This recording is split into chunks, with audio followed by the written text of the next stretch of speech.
Hello friends, आज सोमवार 1 जूनपासून स्टार प्रवाह वाहिनीवर एक नवीन मालिका सुरू झाली आहे. मालिकेचं नाव आहे पाठ राखीन. खरंच या मालिकेचा आजचा पहिला भाग खूप भारी होता आणि ही मालिका लवकरच स्टार प्रवाहाची नंबर 1 मालिका बनेल असंच वाटतंय. मग पाठ राखीन या मालिकेच्या आजच्या पहिल्या एपिसोडमध्ये नेमकं घडलंय तरी काय हे जाणून घेण्यासाठी हा व्हिडिओ शेवटपर्यंत नक्की पहा. फ्रेंड्स, या मालिकेच्या सुरुवातीलाच आपल्याला मुंबई शहरातील शारदा विद्यासागर महाविद्यालय हे कॉलेज दाखवलं जातं. या कॉलेजमध्ये खूप सारे मुलं मुली असतात, विद्यार्थी असतात आणि हे सगळे विद्यार्थी आपल्या रिझल्टची वाट पाहत असतात. मुलं म्हणतात निकाल ऑनलाईन लावायचा काय आणि ऑफलाईन लावायचा काय, पण कॉलेज नेहमी लेटच करतं. ऑनलाईन निकाल लावलाय पण वेबसाईट क्रॅश झाली आहे आणि ऑफलाईन रिझल्ट अजून डिक्लेअर केलेला नाहीये. सगळे मुलं याबद्दलच बोलत असतात आणि तेवढ्यात एक मुलगा म्हणतो, ऑफलाईन रिझल्ट लावलाय कॉलेजने. आणि मग सगळे मुलं जेथे नोटीस बोर्ड लावतात तेथे हा रिझल्ट पाहण्यासाठी धावतात आणि त्याच वेळेस 2 मुली या एकमेकींचा हात हातात घेऊन रिक्षातून खाली उतरतात. आता या 2 मुली म्हणजे मालिकेच्या हिरोईन भाग्यश्री आणि प्राजक्ता. या दोघी कॉलेजमध्ये धावत येत असतात. त्यांना सुद्धा त्यांचा रिझल्ट पाहायचा असतो आणि मग कॉलेजचे इतर मुलं मुली जे आधीपासूनच कॉलेजमध्ये आहेत ते सगळ्यात पुढे धावतात आणि जेथे नोटीस बोर्डवर रिझल्ट लावलेला असतो तेथे शेकडो पोरांची गर्दी झालेली असते. आणि मग सगळ्यात शेवटी येतात आपल्या मालिकेच्या हिरोईन प्राजक्ता आणि भाग्यश्री. या दोघी सगळ्यात मागे उभ्या असतात. त्यांचे चेहरे काही दाखवले जात नाही आणि त्या म्हणत असतात, आम्हाला रिझल्ट पाहू द्या ना. आणि प्राजक्ता म्हणते, अरे देवाने तुला इतकी छान हाईट दिली आहे, तू माझ्या मागे उभं राहिला तरी तुला रिझल्ट दिसेल, आम्हाला पुढे जाऊ द्या ना. आणि तेवढ्यात हा मुलगा मागे पाहतो आणि त्याच्यासमोर असते त्याच्या स्वप्नातली सुंदरी प्राजक्ता. प्राजक्ता या कॉलेजमधील सगळ्यात सुंदर मुलगी असते आणि संपूर्ण कॉलेजमधील मुलं तिच्यावर फिदा असतात. हा लंबू मुलगा म्हणतो, अगं तुझ्यासाठी मी तो बोर्ड सुद्धा येथे उचलून आणेल. आणि मग सगळेजण प्राजक्ता आली, प्राजक्ता आली, प्राजक्ता आली असं म्हणून मागे वळून पाहतात आणि एक एक करून सगळी मुलं सगळ्या मुलांना मुलींना असं बाजूला करतात आणि प्राजक्तासाठी चक्क असा एक रस्ता बनवतात. प्राजक्ता ही आपल्या समोर येते. खरंच प्राजक्ता दिसायला अतिशय सुंदर आहे. तिचे डोळे, तिचे केस, तिची स्माईल हे सगळं खूपच छान आहे आणि सगळे मुलं तिच्याकडे एकटक पाहतच राहतात. म्हणजे जशी काही एखादी हिरोईन आहे, सेलिब्रिटी आहे असं तिच्या जवळ जाण्यासाठी सगळे मुलं आतुरलेले असतात. प्राजक्ता सुद्धा खूप सुंदर स्माईल करते आणि त्याच वेळेस तिच्या लक्षात येतं की माझ्याबरोबर माझी बहीण भाग्यश्री सुद्धा आली होती, ती कुठे? भाग्या भाग्या असं म्हणून प्राजक्ता आजूबाजूला पाहते आणि तेवढ्यात तिला या सगळ्या माणसांच्या गर्दीत, सगळ्या मुलांच्या गर्दीत ही भाग्या लांब दिसते. मग प्राजक्ता तिचा हात पकडते आणि तिला आपल्याबरोबर घेऊन येते. मग या मालिकेची दुसरी हिरोईन भाग्याशी सुद्धा आपली ओळख होते. आता प्राजक्ता दिसायला खूप सुंदर आहे, भाग्या सुद्धा सुंदर आहे, मॉडर्न आहे, पण भाग्या ही प्राजक्तापेक्षा दिसायला थोडीशी सावळी आहे. आणि मग या दोघी बहिणी एकमेकींचा हात पकडून रिझल्ट जवळ येतात, नोटीस बोर्ड जवळ येतात. तेव्हा भाग्या खूप घाबरलेली असते आणि म्हणते, प्राजू मी नाही जाणार, मी माझा रिझल्ट नाही पाहू शकत, मला खूप भीती वाटते. आपण एक काम करू, तू माझा रिझल्ट पहा, मी तुझा रिझल्ट पाहते. प्राजक्ता म्हणते, अगं तू का घाबरतीयस, तू इतका छान अभ्यास केला होता आणि तू ते नेहमी म्हणतेस ना काय ते टेन्शन. तर भाग्या उत्तर देते, टेन्शनच्या नानाची टांग. भाग्यश्री हसू लागते आणि म्हणते, हो तेच, टेन्शनच्या नानाची टांग. चल बरं. थोडा वेळ भाग्यासुद्धा हसते आणि म्हणते, नाही नाही नाही, तू जा आणि तू पहा. भाग्या ही जागेवरच थांबते. प्राजक्ता पुढे येते आणि या नोटीस बोर्डवर रिझल्ट लावलेला असतो तेथे रिझल्ट पाहते. तर तिला दिसतं की भाग्यश्रीचं नाव तेथे आहे, भाग्यश्री चंद्रशेखर वैद्य. तिला 76% पडलेले असतात आणि ती फर्स्ट क्लासमध्ये पास झालेली असते. हे पाहून प्राजक्ताला खूप आनंद होतो. प्राजक्ता भाग्याजवळ येते आणि म्हणते, भाग्य अभिनंदन, तू पास झाली आहे A ग्रेडमध्ये, तुला 76% पडलेत. हे ऐकून भाग्याला खूप आनंद होतो, पण ती म्हणते, नाही नाही नाही, तू खोटं बोलतीयस, हे शक्यच नाहीये. प्राजक्ता म्हणते, अगं चल माझ्याबरोबर. आणि प्राजक्ता या रिझल्टमध्ये तिला तिचं नाव दाखवते, टक्के दाखवते. त्यामुळे भाग्याचा विश्वास पटतो, ती खूप खुश होते. प्राजक्ता आणि भाग्यश्री एकमेकींना घट्ट मिठी मारतात आणि मग भाग्या म्हणते, थांब मी आता तुझा रिझल्ट पाहते. प्राजक्ता सुद्धा डोळे बंद करून बसते आणि मग भाग्या ही खालून वर रिझल्ट पाहत असते, पण प्राजक्ताचं नाव हे सगळ्यात वर असतं. प्राजक्ता रघुनाथ प्रधान आणि तिला चक्क 92 पडलेले असतात आणि संपूर्ण कॉलेजमध्ये तिचा पहिला नंबर आलेला असतो. हे पाहून भाग्याला खूप आनंद होतो. भाग्या ही प्राजूजवळ येते आणि तिला सांगते, अगं प्राजक्ता, तुझा संपूर्ण कॉलेजमध्ये पहिला नंबर आलाय, तुला 92 मिळालेत. हे ऐकून प्राजक्ताला तर आनंद होतो, पण सगळे मुलं सुद्धा आनंदाने नाचू लागतात की प्राजूचा पहिला नंबर आला, संपूर्ण कॉलेजमध्ये ती पहिली आली आहे. या दोन बहिणी खूप खुश होतात, एकमेकींचं अभिनंदन करतात आणि एकमेकींना घट्ट मिठी मारतात. कॉलेजच्या इतर मुली म्हणतात, ही भाग्या आणि ही प्राजू या दोघींना खरंच एकमेकींच्या बेस्ट फ्रेंड आहेत, बहिणी आहेत आणि नेहमी एकमेकींबरोबरच राहतात. तर दुसरी मुलगी म्हणते, आणि ही प्राजू आहे ना, ही तर भाग्याची पाठ राखीनच आहे, नेहमी तिच्या पाठीशी खंबीरपणे उभी राहते, प्रत्येक गोष्टीत तिची साथ देते. प्राजक्ता आणि भाग्यश्री खूप खुश असतात आणि मग आपण जातो भाग्यश्रीचे वडील आणि प्राजक्ताचे मामा चंद्रशेखर वैद्य यांच्या घरी. चंद्रशेखर वैद्य हे डॉक्टर आहेत, पण BAMS डॉक्टर म्हणजे आयुर्वेदिक डॉक्टर आहेत आणि त्यांच्या क्लिनिक बाहेर, त्यांचं क्लिनिक हे त्यांच्या घरीच आहे आणि क्लिनिक बाहेर लिहिलं आहे की कोणत्याही मेडिकल रिप्रेझेंटेटिव्हला प्रवेश नाही. आणि डॉक्टर चंद्रशेखर वैद्य हे गोरगरिबांची मदत करतात आणि कोणत्याही फीशिवाय, कोणत्याही पैशांशिवाय त्यांची तपासणी करतात, त्यांना आयुर्वेदिक औषधं देतात आणि त्यांच्या क्लिनिक बाहेर शेकडो गोरगरिबांची लाईन लागलेली असते. शेकडो लोक लाईनमध्ये उभे असतात, कारण आपल्या सगळ्यांना माहिती आहे आजकाल डॉक्टरांची औषधं किती महागडे झालेत, त्यांच्या फीज. त्यामुळे डॉक्टर वैद्यसारखं समाजसेवा करणाऱ्या डॉक्टरांकडे गरीब रुग्णांची चांगलीच रेलचेल आहे. आणि या कामात त्यांना त्यांची बायको म्हणजे डॉक्टर चंद्रशेखर यांची बायको चारू, भाग्याची आई चारू आणि डॉक्टर चंद्रशेखर यांची सून तृप्तीसुद्धा मदत करत असतात. आयुर्वेदिक औषधं बनवणं, काढा बनवणं, औषधं बनवणं हे काम तृप्ती करत असते. आणि त्याच वेळेस एक मुलगा पुढे येतो आणि म्हणतो, मला डॉक्टर चंद्रशेखरला भेटायचं आहे. आणि तो चक्क त्याला अडवूनसुद्धा चक्क डॉक्टर चंद्रशेखर यांच्यासमोर येऊन बसतो आणि म्हणतो, डॉक्टर चंद्रशेखर, एकदा माझ्याकडे औषधं आहेत ती तरी पहा ना. अहो, तुम्हाला ती खूप उपयोगी ठरतील. तुम्हाला तुमच्या पेशंटला काही त्रास होत असेल, फीवर असेल, त्यासाठी कामाला येतील. तर डॉक्टर चंद्रशेखर याला समजून सांगतात, तुम्हाला मी आधीच सांगितलं आहे, हा आयुर्वेदिक दवाखाना आहे आणि तुम्ही ॲलोपॅथीची औषधं आणली आहेत. आमच्याकडे ॲलोपॅथीची औषधं दिली जात नाही. मी माझ्या सगळ्या रुग्णांना आयुर्वेदिक औषधं देतो. तुमची औषधं महागडी आहेत, माझ्या पेशंटला ती परवडणारी नाही. आणि हा मुलगा खूप चिडतो आणि म्हणतो, कसं परवडेल?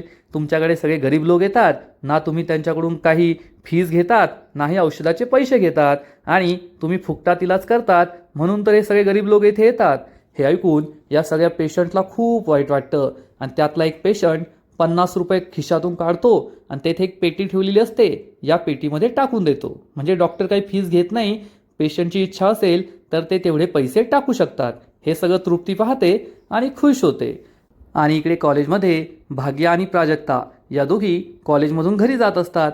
तेवढ्यात तिथे दोन मुलं ज्यांनी तिच्यासाठी रस्ता मोकळा केला आहे ते तिला थांबवतात आणि एक मुलगा म्हणतो, अगं प्राजक्ता, अख्ख्या कॉलेजमध्ये पहिली आली आहेस तू, तुझं खूप खूप अभिनंदन, असं म्हणून तो हात पुढे करतो. पण तेवढ्यात प्राजूची नजर ही दुसरीकडेच कुठेतरी असते. हा मुलगा म्हणतो, ए प्राजक्ता, मी हात मिळवण्यासाठी हात पुढे केला आहे, हात दे ना. अगं फक्त अभिनंदन करायला हात मागतोय, लग्न करण्यासाठी नाही. पण प्राजक्ता काहीच बोलत नाही आणि तेथून निघून जाते. आणि हा मुलगा म्हणतो, अरे यार, काय मुलगी ही? तर भाग्या म्हणते, ए तुझं तोंड पाहिलं का आरशात? लग्नासाठी हात मागतोय म्हणे प्राजूचा, चल निघ इथून. भाग्य निघून जाते. हे दोन मुलं म्हणतात, अरे ती प्राजू चांगली आहे, पण ही भाग्य आहे ना, नेहमी असंच करते, आपल्या मध्ये मध्ये करते. आणि इकडे प्राजू ही एक नोटीस बोर्डजवळ येते. तिला एक जॉब ॲडव्हर्टाईज पाहायची असते. ही जॉब ॲडव्हर्टाईज प्राथमिक विद्यार्थ्यांसाठी ट्युटर हवी आहे, सूर्यवंशी हाऊस त्यांची असते.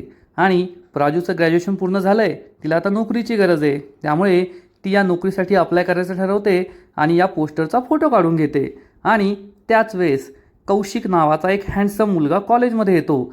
भाग्या ही त्याच्यावर पूर्ण फिदा असते आणि प्राजूला म्हणते, पाहिलं का, कौशिक आलाय, किती हँडसम येतो. आणि प्राजक्ता म्हणते, हां तुला आवडतंय वाटतं. आणि तेवढ्यात हा कौशिक प्राजक्ताला पाहतो.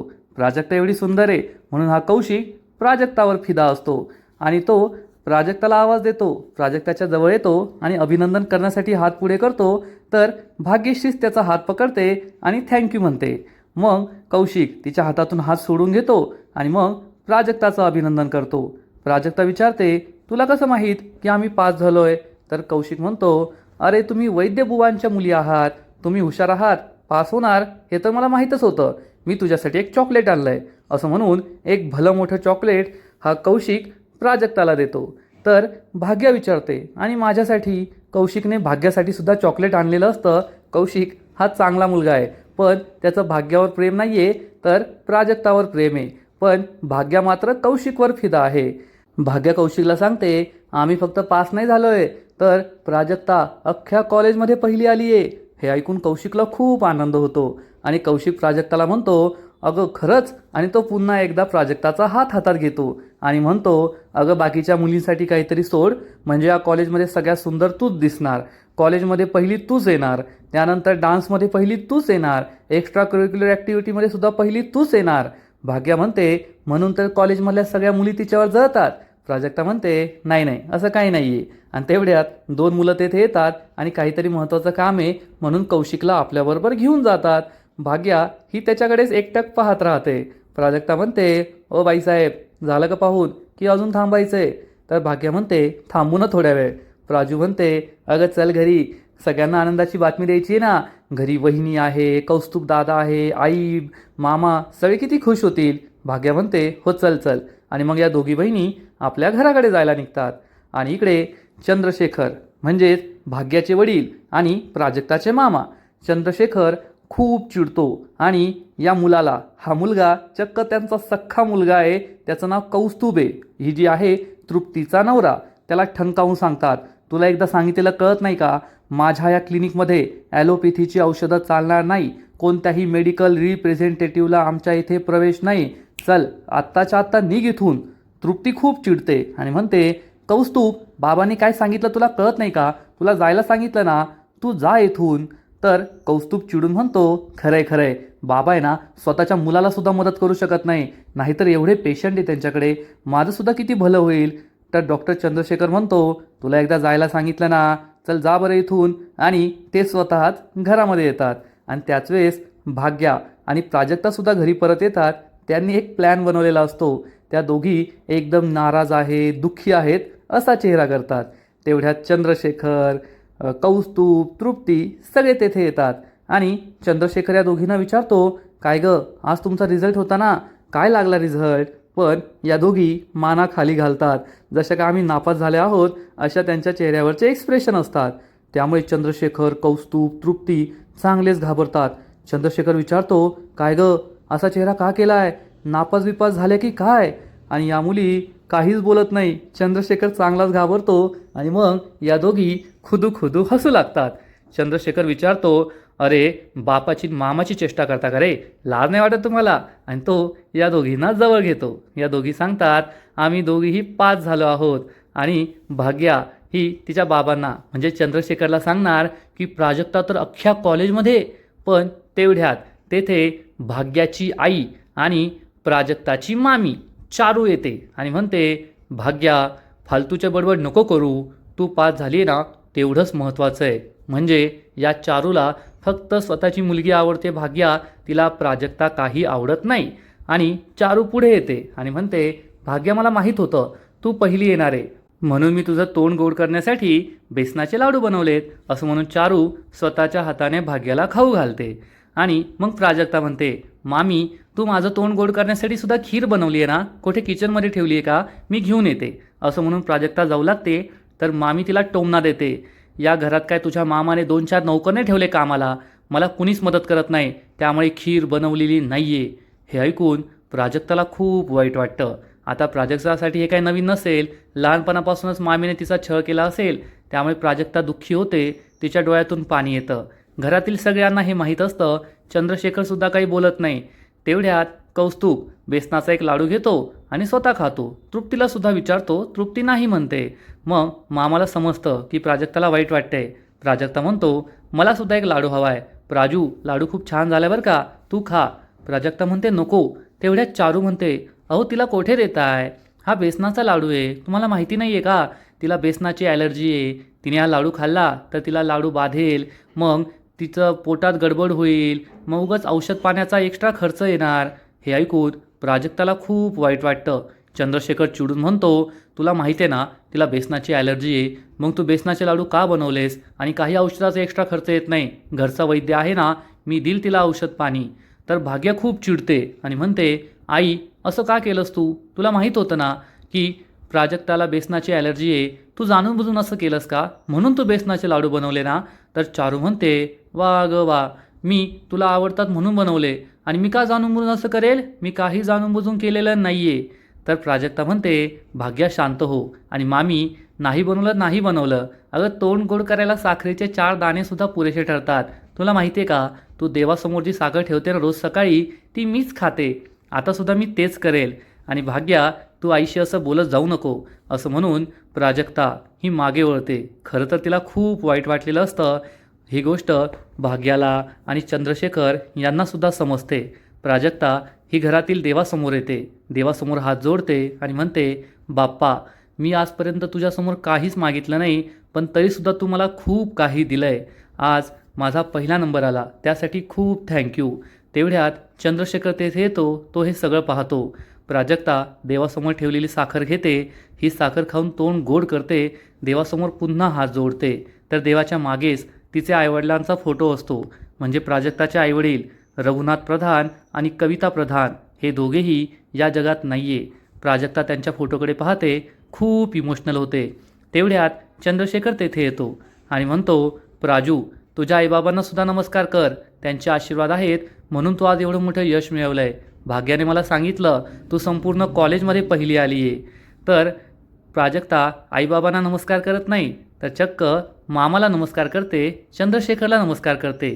चंद्रशेखर म्हणतो, अगं नमस्कार काय करतेस, मुलीने बापाला नमस्कार करायचा नसतो. तर प्राजक्ता म्हणते, मामा माझ्या आईवडिलांनी जरी मला जन्म दिला असला ना, तरी तू मला लहानचं मोठं केलं आहे, त्यामुळे माझ्या आईवडिलांआधी तूच माझी आई आणि तूच माझा बाबा, त्यामुळेच मी तुला नमस्कार केला. हे ऐकून चंद्रशेखरच्या डोळ्यात पाणी येतं आणि चंद्रशेखर प्राजक्ताला घट्ट मिठी मारतो. आणि मग थोड्याच वेळात चक्क चारूची खाष्ट आईची एंट्री होते. चारू चारू अशा हाका मारत मारत ती घरात येते. चारू येते आणि म्हणते, काय ग आई. तर आई म्हणते, अगं किती ऊन आहे, चल बरं लवकर मला आतमध्ये घेऊन चल. चारू आईला आतमध्ये नेते. इकडे प्राजक्ता आईबाबांच्या फोटोला नमस्कार करते. तर चंद्रशेखर म्हणतो, कविता मी तुला जाताना वचन दिलं होतं की तुझ्या मुलीचा सांभाळ करेल, तिचं शिक्षण पूर्ण करेल, तिला लहानचं मोठं करेल. आज त्यातलं एक वचन मी पूर्ण केलं आहे, माझी एक जबाबदारी पूर्ण झाली. हे ऐकून प्राजक्ता खूप चिडते आणि विचारते, काय रे मामा, मी काय फक्त तुझ्यासाठी जबाबदारी आहे का. आणि इकडे चारू आणि चारूची आई किचनमध्ये असतात. चारू स्वयंपाक बनवत असते आणि चारूची आई म्हणते, अगं जबाबदारी नाही आहे ती, बॅद आहे बॅद, तुमच्या डोक्याला लागलेली बॅद, आणि मला एकच कळत नाही तुम्ही त्या बॅदला घरात का ठेवलं आहे. अगं चारू जोपर्यंत ती लहान होती तोपर्यंत ठीक आहे, पण ती आता मोठी झाली आहे, शिक्षण पूर्ण झालं आहे, आणि तू तुझ्या मुलांच्या ताटचा घास तिला का देतीयेस, तू तिला या घरात का ठेवलं आहे. तुला खरं सांगते राग येईल, पण सगळी तुझीच चूक आहे. जेव्हा ती लहान होती ना तेव्हाच तिला उकिरड्यावर फेकून द्यायला पाहिजे होतं, उगच तिला सांभाळत बसली आणि आज ती तुझ्या डोक्यावर चढली आहे, असं करतीये. तर चारू म्हणते, अगं आई आल्याला हा विषय कशाला काढतेस, मी गुरुजींना बोलवलं आहे, भाग्यश्रीची पत्रिका देणार आहे, तिच्यासाठी चांगला मुलगा पाहायला सांगितलं आहे. आणि तेवढ्यात तृप्ती तेथे येते आणि विचारते, काय झालं आई. तर चारूची आई म्हणते, आली ही चोंबडेपणा करायला. तृप्ती खूप चिडते आणि चारू म्हणते, तृप्ती आमच्या रूममध्ये जा, गादीखाली भाग्याची पत्रिका ठेवली आहे, तेवढी पत्रिका घेऊन ये, गुरुजी येतील, आईकडे ती पत्रिका दे. तृप्ती हो म्हणते आणि तेथून निघून जाते. आणि ही चारूची आई पुन्हा एकदा प्राजक्ताबद्दल काही ना काही बोलतच असते. तुझा नवरा खूप चांगला आहे ग, पण ती प्राजक्ता आहे ना, आई त्या पिठावर रेघोट्या मारायला आली आहे, मला हे बिलकुल आवडत नाही. आता शिक्षण झालं आहे ना, मग निघून जावं, एक तर शहर सोडून जावं, नाही तर मग दुसरं घर पाहावं, नाही तर ट्रेन खाली येऊन मरावं ना तिने, कशाला तुमच्या मागे लागली आहे.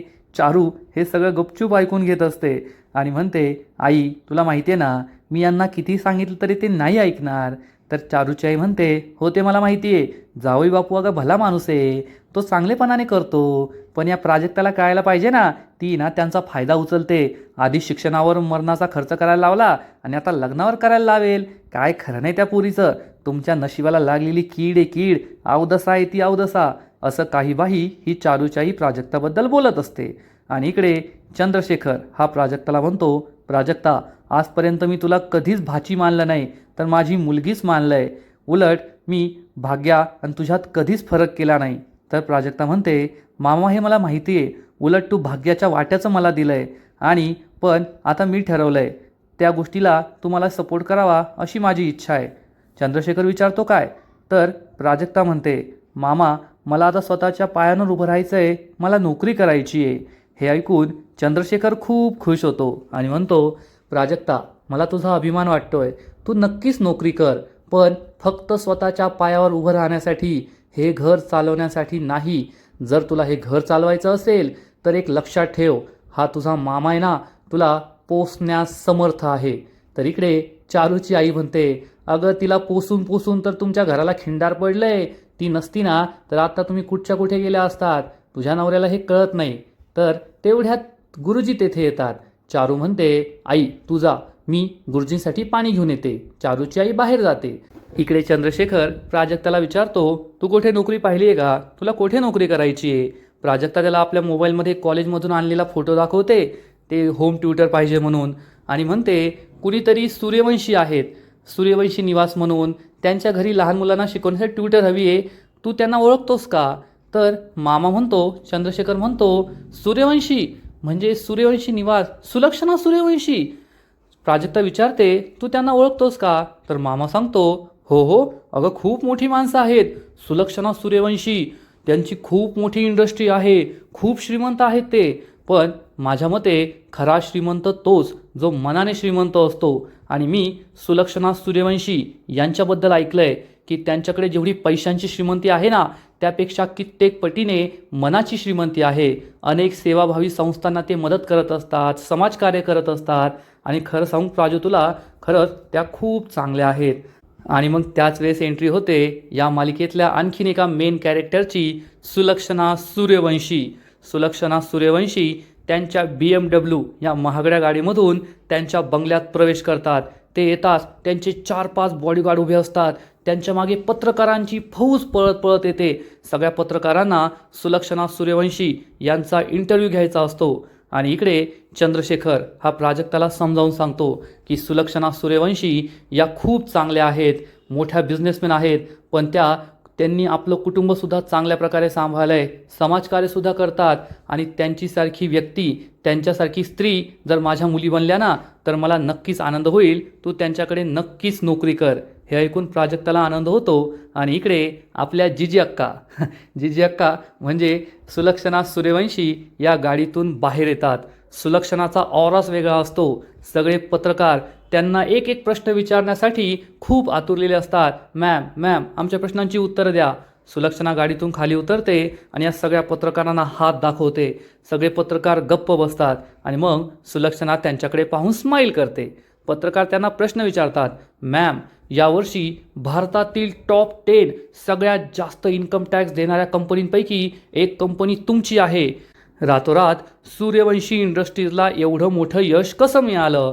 तर सुलक्षणा या सगळ्या पत्रकारांना म्हणते, तुम्ही सगळे पत्रकार एवढ्या उन्हात माझी वाट पाहत होता, त्यामुळे मी तुमच्या सगळ्या प्रश्नांची उत्तरं देणार आहे. एक एक करून मी तुमच्या प्रश्नांची उत्तरं देते. तुमचा पहिला प्रश्न की माझ्या कंपनीला हे यश रातोरात कसं मिळालं? तर मला तुम्हाला हे सांगायचं आहे, हे यश रातोरात मिळालेलं नाही आहे. तर आमची कंपनी आणि त्यात काम करणारा प्रत्येक कामगार हा आमच्या कुटुंबाचा एक भाग आहे. त्यामुळे कुटुंब एवढं मोठं असल्यावर यश ते मिळणारच, म्हणून आमच्या कंपनीला हे यश मिळालं आहे. आणि इकडे प्राजक्ताच्या घरी गुरुजी आलेले असतात. चारूची आई तेथे असते. चारू गुरुजींसाठी पाणी घेऊन येते आणि म्हणते, मी चहा टाकते. तर गुरुजी म्हणतात, नाही नाही, एवढं अर्जंट कोणत्या कामासाठी बोलवलं ते सांगा. तेवढ्यात तृप्ती ही पत्रिका घेऊन येते आणि चारू ही पत्रिका गुरुजींना देते आणि म्हणते, गुरुजी मी माझ्या भाग्याचं लग्न करायचं ठरवलं आहे, तिच्यासाठी चांगलं स्थळ शोधा. गुरुजी सगळ्यात आधी भाग्याची पत्रिका पाहतात, तिचा फोटो असतो. मग त्यानंतर ते प्राजक्ताची पत्रिका पाहतात, तिचा फोटो असतो. गुरुजी विचारतात, दुसऱ्या मुलीचं सुद्धा लग्न करायचं आहे का? हे ऐकून चारूला मोठा धक्काच बसतो की या तृप्तीने फक्त भाग्याचीच नाही तर प्राजक्ताची पत्रिकासुद्धा या गुरुजींना दिली आहे. आणि इकडे पत्रकार हे पुन्हा पुन्हा प्रश्न विचारतात की तुमच्या कंपनीला एवढं मोठं यश मिळालं त्याचं श्रेय कोणाला जातं? तर सुलक्षणा सांगते, याचं श्रेय जातं माझ्या मुलाला, आलोक सूर्यवंशीला.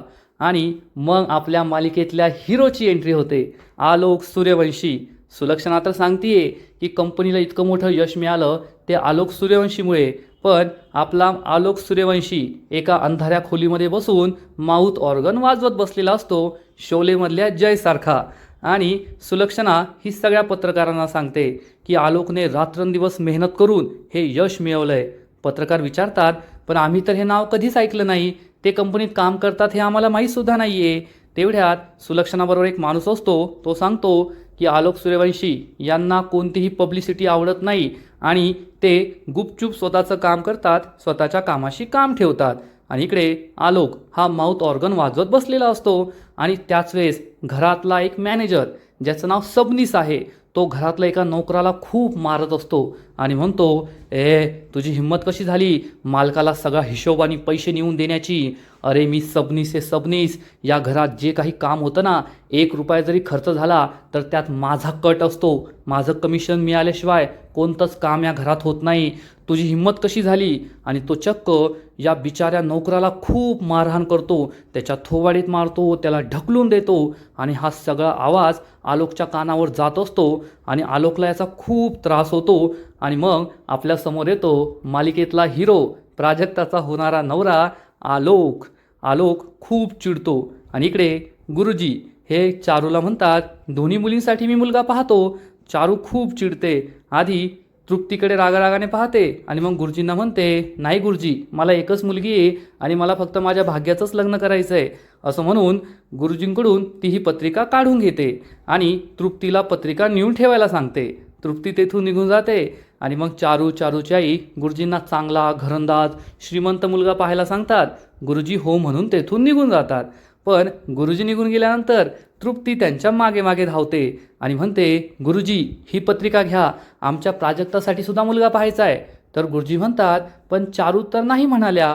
तर तृप्ती सांगते, अहो आमच्या त्या सासूबाई आहेत ना, त्यांच्या आई, त्यांच्यासमोर त्या नाही काही बोलू शकत, त्यांना प्राजक्ता आवडत नाही ना. पण आमच्या प्राजक्तावर माझ्या सासूबाईंचा खूप जीव आहे, तुम्ही तिच्यासाठी सुद्धा स्थळ पहा, त्यांनीच मला पाठवलं आहे. गुरुजी म्हणतात, ठीक आहे, मी दोघींसाठी स्थळ पाहतो. गुरुजी पत्रिका घेतात आणि तेथून निघून जातात. तृप्ती खूप खुश होते आणि म्हणते, या दोघींचं लग्न जमलं आणि एकाच वेळेस दोघी हे घर सोडून गेल्या ना की या घरावर मीच राज्य करणार, मीच या घराची राणी म्हणून तृप्ती खूप खुश होते. आणि इकडे हा सबनीस हा मॅनेजर या नोकराला मारहाण करत असतो. पण त्याच वेळेस आलोक आपल्या रूमच्या बाहेर येतो आणि चक्क या सबनीसच्या डोक्यामध्ये काचेची बाटलीच फोडतो. सबनीस जमिनीवरच लोळतो. आलोक त्याच्यावर खूप चिडलेला असतो. आणि आजचा एपिसोड येथेच संपतो. फ्रेंड्स, पाठ राखीन ही मालिका प्रेक्षकांच्या मनावर अधिराज्य गाजवणार आहे एवढं मात्र नक्की. पहिल्या एपिसोडमधून तर तेच दिसतंय. पहिला एपिसोड खरंच खूप भारी होता. प्राजक्ता, भाग्या या दोघींची केमिस्ट्री, मग मालिकेतले बाकीचे पात्र, मग ती चारू असो, चंद्रशेखर, तृप्ती, त्याचबरोबर सुलक्षणा, आलोक, हे सुद्धा खूप खतरनाक आहेत. या मालिकेचा आजचा पहिला एपिसोड तर भारी होता, पण पुढील एपिसोड आणखीन भारी असणारे, आणखीन मोठा ट्विस्ट या मालिकेत येणारे. पुढील एपिसोडमध्ये आपण पाहू की भाग्या ही प्राजक्ताची तयारी करून घेईल की तू आता सूर्यवंशींच्या घरी जाणार आहे आणि इंटरव्ह्यू देणार आहे, ती इंटरव्ह्यूची तयारी करून घेईल. आणि ज्या गुरुजींनी भाग्या आणि प्राजक्ताची पत्रिका आपल्याबरोबर नेलेली असेल तेच चक्क सुलक्षणा सूर्यवंशीच्या घरी जाणार आणि सुलक्षणाला प्राजक्ताचा फोटो खूप आवडेल. माझ्या आलोकसाठी मला ही मुलगी पसंत आहे, तुम्ही तिची पत्रिका जुळते का पहा, असं ती गुरुजींना सांगणार. म्हणजे आता प्राजक्ता आणि आलोकचं जवळपास ठरलेलं दिसतंय. पण इकडे आलोक या सबनीसची पट्ट्याने धुलाई करत असतो, त्याला खूप मारतो. भाग्या ही मात्र प्राजक्ताशी खूप चांगली वागत असते. या दोघी बहिणींचं एकमेकींवर खूप प्रेम असतं.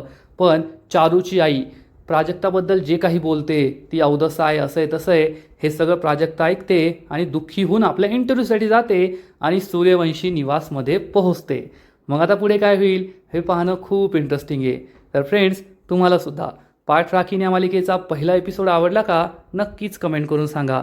आणि या मालिकेचे असेच नवीन नवीन एपिसोड, नवीन नवीन अपडेट सर्वात आधी पाहण्यासाठी व्हिडिओला लाईक करा, शेअर करा, चॅनलला सबस्क्राईब करून बेल आयकॉनवर क्लिक करा.